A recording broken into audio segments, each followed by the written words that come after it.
विशाखापट्टनम से एक बड़ी खबर सामने आ रही है। सिम्हाद्री अपन्ना गिरी प्रदक्षिणा के मौके पर इसुका थोटा और हनुमंथुवा का जंक्शन के इलाके में शदीद ट्रैफिक जाम देखने को मिला।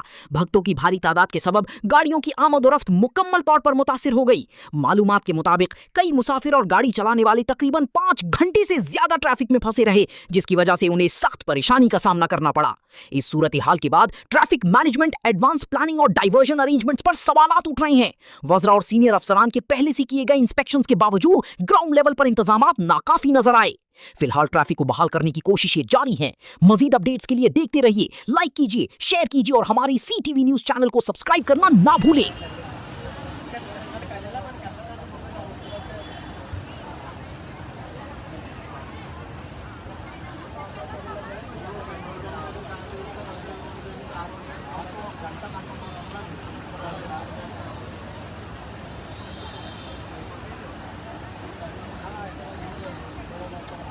Five 30 నుంచి same situation, no moment, worst organizing by the government.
ఎక్కడ దారుందా వాళ్ళు వచ్చేస్తున్నారు తెలియక